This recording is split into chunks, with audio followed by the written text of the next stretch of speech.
Alright, what's going on, everybody? Welcome to the Young Black Geek channel. We are talking chapter 28 of The Promised Neverland, entitled Concealment Part 1. Bro, this chapter right here, I'm going to just say this.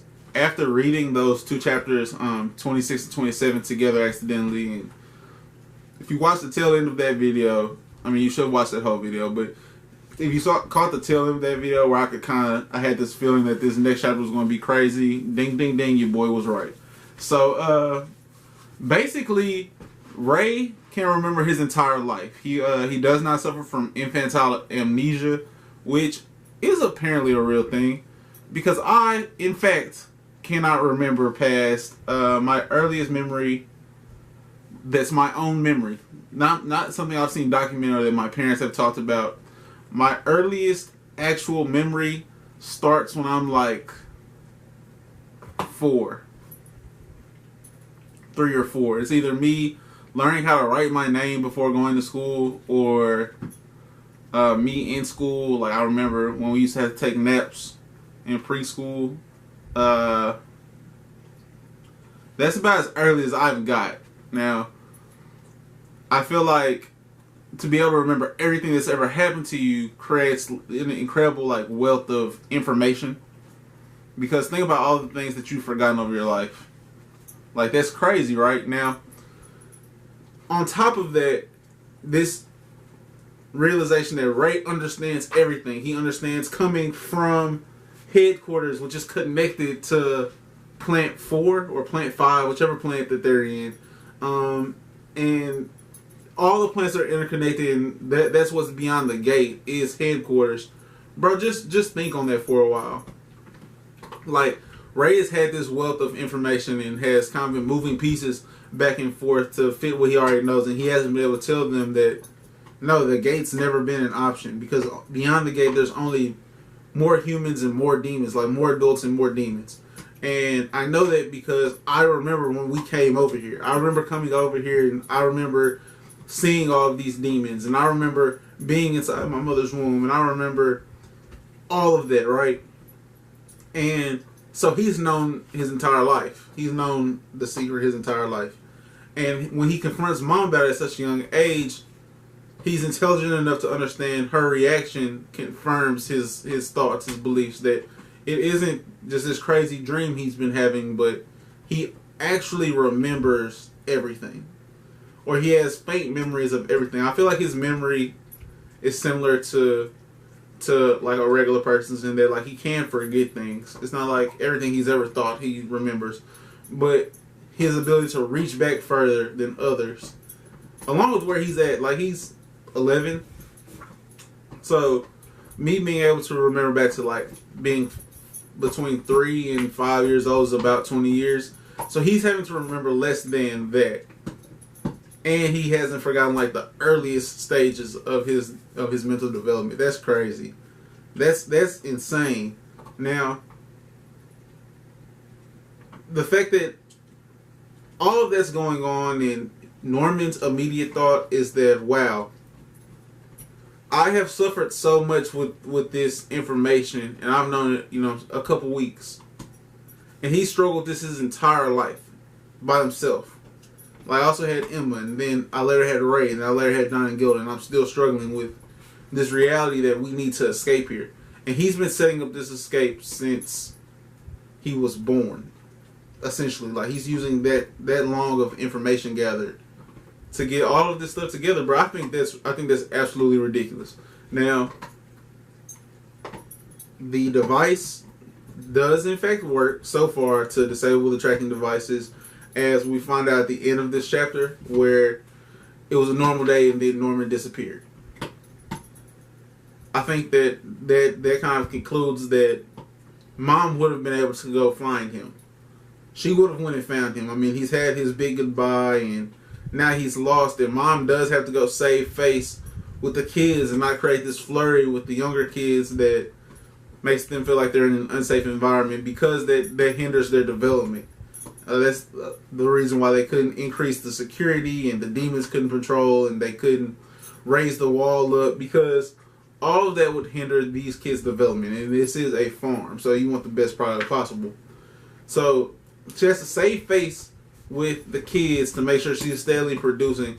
And on top of that, she has to go talk to her superiors, to Grandma, to these demons, about where Norman is and why she's lost him and how he escaped. And her immediate thing, she's got to go to Ray, she's got to go to Emma, she's going to go at Don and Gilda. And I wouldn't be surprised if she uses one of the little kids like a revenge tool. My guess is Phil, mainly because Phil's really the most prominent younger kid to me. He's really the younger kid that I know the name the best. But as far as we know, the escape has worked. Are you coming up here? Guess not. Thought we were gonna get a call appearance. We still might. He's migrating around the room. This is new to him, by the way. Like him being out while I'm recording, but he's a good dog. He's a big dog, so he all good. But Ray has used all of these pieces of gifts that he's gotten from Mom or rewards that he's gotten from Mom over the years to build this device that nullifies these tracking devices. Because he can remember when they were put in, which he could have avoided finding them. I mean, I guess that's kind of counterproductive. Why didn't Ray know where they were located at if he remembers getting it? Because they had this whole thing of where would it be located at? Where would it be located at? Where are these tracking devices once they saw Mom use it? But wouldn't he have remembered getting hit? I don't know. And I hadn't thought about that earlier until we just got into how long he's played this game to break them. And him playing this long game means he knew where it was, or he knew that there was one. Uh-oh. Shirai, you got some explaining to do, because those two things don't add up. I'm sorry. I'm sorry. Like, there's no way that he should have played the game of where's the tracking device. Even if it would, like, he was genuinely playing. He genuinely didn't know where they were. That was legitimate. Either way, small plot hole, I guess. It doesn't bother me too bad. But all of that in line, and Ray taking on this leadership role for Norman, continuing from the last two chapters where he had to step up into that role, I think is huge. And I think that Emma starting to give more of her input, because she can't do like the physical, she can't be the one to go be a task runner. So her having to think more, I like that as well. I think that bodes well down the line for them, where all three of them, and she does well in the test. I mean, she's clearly smart, but we've never really seen her have to be, if that makes sense. But now we're in a position where we're seeing that mental growth from her. But Don and Gilda are making spreadsheets. Mom has announced to the young kids Norman's leaving. This is all boding so well. I thoroughly enjoyed this. I want to cap this review off right around there by saying that I thoroughly enjoyed this read. I think that seeing the pain Norman had to go through to leave, and how easily Mom lies to the younger kids to preserve her. I don't even know if that's what it is. I mean, I hate to say that Mom's still trying to escape. But it just feels like that could happen. It feels like that could happen. But in the event she is like Sister Crone, where she's just trying to preserve her way of living, her way of life, and the comfort that she's used to living in, it kind of pains me to see how easily she can lie to these kids about Norman's whereabouts, about each one of their whereabouts for herself. And I guess like my vision of this caring mother figure, while she is extremely cunning, while she's extremely dangerous, as we've seen how she had strung up Crone with the letter opener, she's clearly capable of some messed up stuff. It's just tough for me to go all the way in on she's evil off the rip. Like that's a lot for me. Could just be me. That's gonna be it for me though, guys. This was definitely a 5 fire emoji chapter. I didn't even really touch base on the structure. No, this is 5 still, but we're gonna talk about this, right? About how these babies are nurtured in the headquarters, about how the demons are extremely hands-on enough to where Ray can remember seeing them before as an infant or as like a toddler even, where Ray realizes that he thought that his sense of reality was false this entire time until it's confirmed, and this information that all of these farms of all of these kids are so near to each other, and that headquarters is all that's missing from them. Are you coming? Come on. Come on. Come on up. Uh-oh. You ain't gonna drop it. Uh-oh, say what's up. Say what's up. Either way, bro.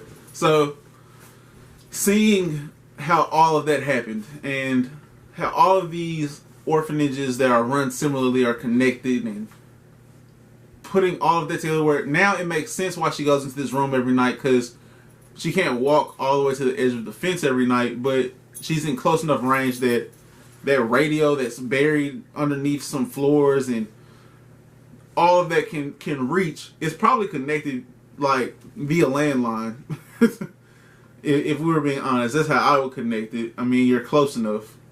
I wonder how close they actually are, because you can't see any of the other field houses. This is a big plot of land that they have too. Just to have 5 of these plus like a headquarters for these 5 orphan facilities.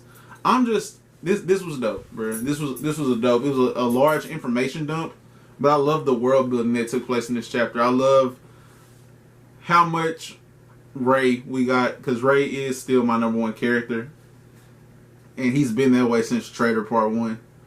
So that's gonna be it for me, guys. Like this video if you liked it.